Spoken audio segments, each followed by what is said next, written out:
Assalamualaikum, salam sejahtera, salam kuasa ketiga. Memang Perikatan Nasional ni dah sampai tahap memalukan, ya. Bila orang sudah tidak dalam hati boleh menerima pihak tertentu, buat macam mana pun, ya, tanda-tanda rasa tak puas hati itu akan muncul sana sini. Lebih-lebih lagi bila melibatkan dua parti yang memang tidak serasi. Sebab parti bukan seorang, parti melibatkan ramai orang, pemimpin.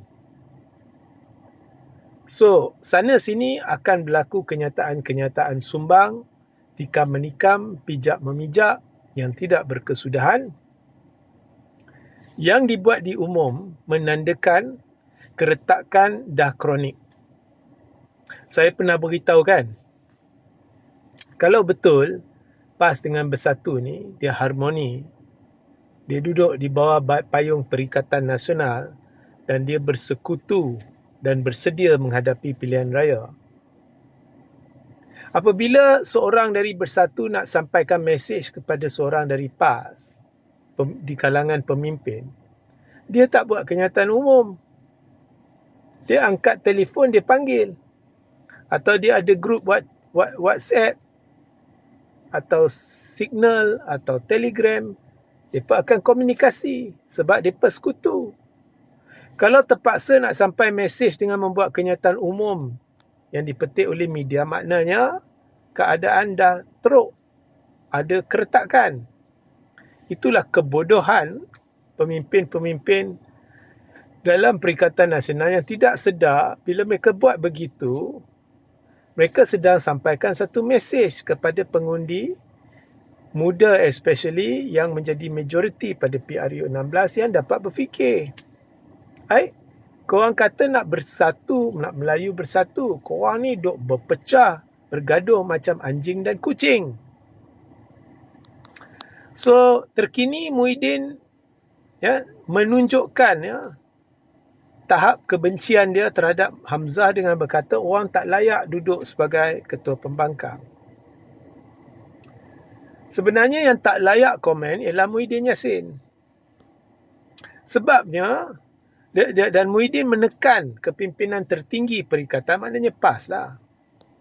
Mengapa begitu lama nak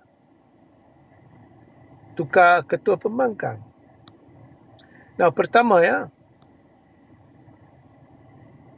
kepimpinan tertinggi PAS atau perikatan, dari sudut perlembagaan, dia tak boleh tukar ketua pembangkang ikut selera dia.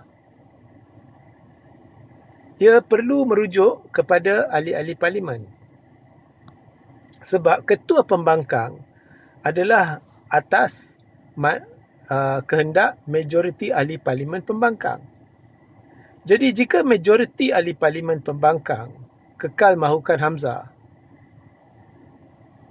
Perikatan Nasional ke PAS ke Bersatu ke tak boleh buat apa-apa.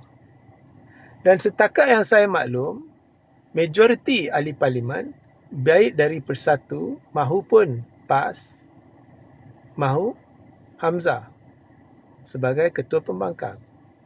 Now saya tahulah PAS akhirnya dia akan buat keputusan kita nak orang ni jadi ketua pembangkang, walaupun MP dia tak setuju, tapi kepimpinan PAS akan letak syarat bahawa MP dia kena juga bersetuju. Itu memang mungkin berlaku lah. Jadi MP tak ada pilihan, jadi dia persetujulah ketua pembangkang baru. Tapi kalau tanya MP setakat yang saya maklum, majoriti mahu Hamzah. Jadi saya cabar Muhyiddin. Muhyiddin sudah hilang kawalan terhadap Bersatu. Kira ramai pemimpin bahagian dah keluar. Banyak cawangan, walaupun Muhyiddin kata tak tutup, tapi realiti dia ditutup, mungkin dia buka balik, tak tahu.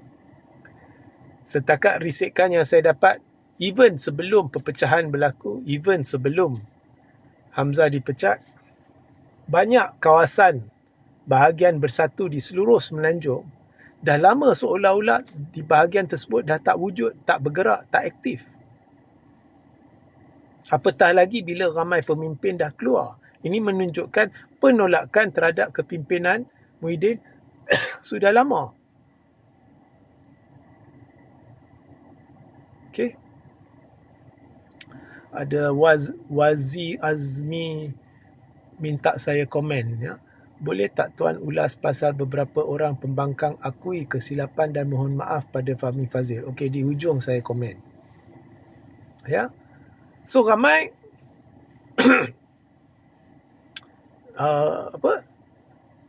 tolak Muhyiddin. Jadi awak dah hilang kawalan terhadap Bersatu. MP sekerak je tinggal dekat hang. 4-5 orang. So saya cabar Muhyiddin. Awak pecatlah semua MP yang secara terbuka sokong Hamzah. Bila Hamzah buat satu perjumpaan, mereka hadir beramai-ramai bersorak bila Hamzah kata Muhyiddin musuh nombor 1. Tapi awak pecat ikut pilih kasih. Orang ni pecat, orang ni tak ganggu, orang ni pecat. Pecatlah semua. Sebab bila awak pecat semua, nampak sangat awak dah tak ada kawalan terhadap Bersatu. Jadi cabaran saya, kalau benar awak kata Hamzah tak layak duduk sebagai ketua pembangkang, jangan cerita perikatan, awak cerita parti awak dulu. Kumpulkan semua MP atau majoriti MP, buat sidang media dan buktikan bahawa Hamzah tidak layak jadi ketua pembangkang kerana majoriti dalam Bersatu MP tak mahu Hamzah. Awak buktikan tahap tu je. Kalau boleh lah. Sumpah tak boleh. So memang tak layak lah Muhyiddin bercakap. Okay, nombor 2, disebabkan awak mesyuarat tergempar Perikatan Nasional untuk memilih, melantik pengerusi baru dan memuktamadkan peletakan jawatan awak, maka masa 2 bulan. Sebab awak tidak mahu gerakkan mesyuarat itu. Jadi tak salah cerita orang lain belum buat mesyuarat ke belum lantik ketua pembangkang. Jangan bawa kebencian peribadi atau pemusuhan peribadi awak terhadap Hamzah dalam isu-isu berkait Perikatan Nasional. Dan ketiga, saya dah sebutlah. Akhirnya bukan keputusan muktamad Perikatan Nasional yang menentukan ketua pembangkang. Sebenarnya perlu tahu kehendak MP dulu. Tapi of course perikatan dia akan pilih nama, dia akan ajukan kepada speaker. Kalau tak ada bantahan MP maknanya lazimnya speaker terimalah. Ya, tapi apa pun ia bergantung kepada MP. So, kalau awak kata Hamzah tak layak, mula dengan Bersatu dulu, kumpul semua MP. Tunjukkan sokongan awak. Tunjukkan awak layak bercakap. Saya rasa awak yang lebih, atau kamu yang lebih tak layak bercakap. Ya. So, ini dah bergaduh secara terbuka. Mereka masih bergaduh calon Perdana Menteri. Kini bergelut siapa nak jadi ketua pembangkang. Ya, pemusuhan peribadi sedang ditonjolkan dan menjadi sebab ya, berlaku pergeseran. Dan satu masalah yang tidak mungkin diselesaikan oleh PAS yang akan menghantui Perikatan Nasional ialah babak kerusi Bersatu. Sebab majoriti MP adalah pro Hamzah. Bila Hamzah masuk rumah baru, semua akan ikut dia. Jadi aura Bersatu tu duduk dalam rumah baru. Jadi PAS akan pening kepala. Dia nak pilih Muhyiddin atau nak pilih Hamzah. Sebab Muhyiddin dah tak ada apa. Dia tak ada kawalan terhadap Bersatu. Bersatu tak boleh pergi dah. Duit pun tak ada. Bukannya parti baru Hamzah tak ada duit, parti Muhyiddin pun tak ada duit. Akar umbi, sokongan semua, ya, pemimpin-pemimpin semangat bersatu tu duduk dalam bersama Hamzah dan Parti Baru, kira itu bersatu baru. Jadi tak ada sebab PAS perlu Muhyiddin. Tapi kalau nak kekal bersama Muhyiddin, ada masalah. Kalau PAS bersekutu dengan Parti Hamzah atau Hamzah, tak kiralah Hamzah masuk parti mana. Mungkin Hamzah masuk Gerakan. Mungkin masuk Gerakan. Bila sampai PRU, orang-orang seperti Wan Saiful, Wan Faisal, semuanya MP-MP ni, dia akan duduk bersama Hamzah. Kalau mereka masih bersama bersatu sebab Akta Anti Lompat, sebaik Parlimen bubar, mereka akan bersama Hamzah. Jadi mereka nak kekalkan kerusi mereka. Dan mereka nak bertanding guna tiket Perikatan Nasional. Tapi takkan bersatu nak lepas kerusi itu kat mereka. Bersatu pun nak bertanding kerusi itu. So takkan ada dua calon Perikatan Nasional pada kerusi-kerusi bersatu. Dan memang bersatu nak hilang hampir semua kerusi dia kepada UMNO. Kalau berlaku pertembungan dua calon Perikatan Nasional di kerusi-kerusi tersebut, pecahlah undi. Lagi senanglah UMNO rampas kerusi tu. Jadi awak boleh lihat pening kepala ni tak boleh diselesaikan. Dan awak boleh lihat Muhyiddin membawa permusuhan dia. Dia tak boleh kawal permusuhan dia dan menjadikannya alasan untuk menekan kepimpinan perikatan atas isu-isu berkait parti dan gabungan. Walhal itu adalah peribadi dia dengan Hamzah. Jangan bawa masuk campur dalam kenyataan-kenyataan berkait gabungan dan masa depan gabungan dan sebagainya. Okay? So benda ni tak boleh selesai. Takkan PAS nak dan saya dah beritahu kan, bersatu dah tak ada apa. Kalau ikut PAS ni dia ada akal, memang kena kerjasama atau memilih parti Hamzah atau bersama Hamzah dan kumpulan dia. Tapi takkan nak kerjasama dengan Hamzah duduk luar Perikatan Nasional. Impossible. Kalau awak nak kerjasama dengan Hamzah tapi Hamzah duduk luar Perikatan Nasional, lagi teruk, pertembungan kerusi tetap akan berlaku antara bersatu dengan Parti Baru Hamzah. Atau kalau di luar perikatan maknanya Hamzah masuk parti dia lain lah. Pertembungan akan berlaku, undi akan tetap pecah. So Hamzah tidak akan duduk seorang kat luar. Ia adalah satu penghinaan. So awak akan mendorong Hamzah dan kumpulan, kira majoriti dalam bersatu ni semua pergi ke arah UMNO. Lagi teruk. UMNO memang dah nak rampas kerusi bersatu. Kalau Hamzah dengan MP-MP ni semua pergi ke arah UMNO, memang confirm sapu. So pening benda ni tak boleh selesai. Tapi untuk meminimalkan impak perpecahan ini, PAS dia hanya perlu membuat satu perkara. Dan wajib, tak ada pilihan lain. Dia perlu pilih Hamzah. Dan oleh kerana dia perlu pilih Hamzah, kalau dia melutut kepada Muhyiddin dan dia tetap nak tukar ketua pembangkang, kalau dia masih nak jaga hati Muhyiddin, pada saya itu satu kebodohan. So saya cuma tunggulah PAS betul-betul nak tukar ketua pembangkang ke tidak. Kalau dia tukar, dia sedang membantu meruntuhkan Perikatan Nasional. Dan Peja pula duk mimpi siang hari. Dia kata rakyat dalam keadaan semua ni, dia kata rakyat mahu kembali kepada zaman kepimpinan Perikatan Nasional. Setahu saya zaman kepimpinan Perikatan Nasional ni ramai kibar bendera putih terdesak minta rakyat yang prihatin bantu mereka. Hari ni tak ada bendera putih. Tapi mimpi tu percuma lah Peja. Dia boleh mimpi. Pada saya, dan saya rasa ramai yang waras, kalau pakar analisis, termasuk saya rasa Tun, semua dah tahu perikatan ni game over. Lebih-lebih lagi bersatu dah kira out dah, tak boleh pi dah. Saya terkejut kalau Muhyiddin boleh menang kerusi dia. Dan saya rasa orang-orang macam Tun Faisal Peja ni, dia duk mimpi siang hari, mereka tak sedar lagi, mereka dah sampai penghujung jalan.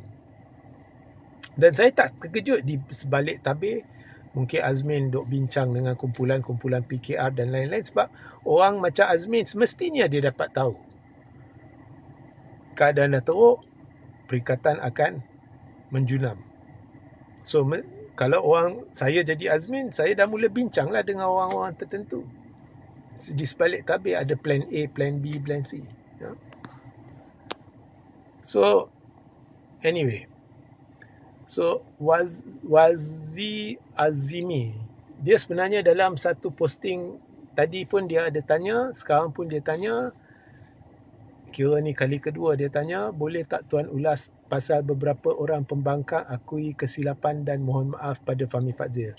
Saya rasa awak merujuk kepada orang pembangkang ni, aktivis pembangkang lah. Dia ada kes dengan Fahmi Fadzil. Saya baca sepintas lalu je lah. Dan ada satu penyelesaian telah dicapai. Ya, penyelesaian telah dicapai di mana mereka akui, ya, menerusi laporan Sina tak silap saya, akui ada elemen fitnah lah dalam apa yang mereka katakan kerana mereka kurang faham or something like that. Okay. Now, saya tak nak petik lah aktivis mana, orang pembangkang mana. Saya lazimnya tak campur urusan mereka. Tetapi secara persekitaran pembangkang ni di media sosial ni, elemen fitnah dan apa orang kata, tuduhan-tuduhan dan benda-benda yang dimainkan ke tahap putar belik ni memang kronik dan melampau, dan banyak saya dah sentuh. Saya tak fokus kepada aktivis saja ke siapa ke, secara di persekitaran pembangkang, especially dari PAS. So anyway, Fahmi Fadzil telah, mereka secara tidak langsung telah memberi peluang kepada Fahmi Fadzil untuk menonjolkan bahawa dia telah difitnah. Okay. So that's all I have to say, that's all. PAS pun banyak kena fitnah, terbukti fitnah. Banyak putar belit. Isu minyak saya dah kantoikan PAS. Bagi mereka yang belum tonton, awak pergi ke YouTube, awak tonton 2 video saya. Satu tajuk dia sebab sebenar harga diesel naik, jangan termakan putar belit bodoh terdesak pembangkang. Satu lagi ialah PAS kantoi tembak kaki sendiri, ternyata saya bercakap benar, itu tajuk dia. Di mana saya buktikan PAS sendiri secara tanpa sedar mengaku dia sengaja mainkan isu harga minyak. Ya. Kemudian mereka buat konvoi motor. Awak tahu kan ada buat konvoi motor. Ada konvoi motosikal mereka di Terengganu, ya. Ada laporan kata 10,000 motosikal, ada kata 15,000 motosikal, macam-macam lah, biasalah. Okay? So, golongan muda-mudi, ya, saya kira 18 tahun, 20 tahun dan sebagainya lah. Konvoi motor. Konvoi ni untuk apa sebenarnya saya lupa. Tapi di Terengganu. Okey. Korang ada, pertama ya, korang ada masalah dengan harga minyak. Walaupun tak ada isu, korang putar belit isu tu yang saya dah kantoikan awak, tapi awak tonjolkan ada masalah dengan isu minyak. Tapi korang mahu adakan konvoi motor, membazir minyak. Jadi mana prioriti PAS? Korang nak orang jimat minyak ke? Atau korang nak orang bazir minyak? PAS sendiri tak tahu apa yang diperjuangkan, itu pertama. Kedua, Saya tahu mengapa PAS selalu suka buat konvoi motor. Sebab mak rempit-rempit ni semua dia akan teruja, ada konvoi motor. Ini peluang. Memang mereka akan ambil kesempatan. Especially muda-mudi. Benda ni mereka suka macam pesta. So, ramai akan naik motor. Saya cabar PAS, ulang balik, buat konvoi perarakan jalan kaki. Saya nak tengok 10,000 anak muda yang sama turun. Saya tahulah mengapa korang buat konvoi motor. So, memang I don't understand anymore. Saya tak kenal lagi PAS. PAS ni parti terdesak, parti putar belit, parti fitnah. Dan fitnah, saya ulanglah, di persekitaran pembangkang ni banyak. Dan di persekitaran pembangkang ni, di media sosial especially, kata-kata jijik yang dilontar terhadap pemimpin ni sudah lari dari batasan Islam. Tapi mereka petik ayat-ayat Quran di dalam percakapan mereka. Benda tu bagi saya jijik lah. Mereka dah tersasar. Bersalut fitnah lagi. Dan kata-kata jijik dilontarkan. Apa pun, dulu masa Muhyiddin menjadi Perdana Menteri, saya memang menentang Muhyiddin. Tapi bila orang serang Muhyiddin dengan kata jijik, saya pertahan Muhyiddin. Saya kata tak boleh, you cannot do that.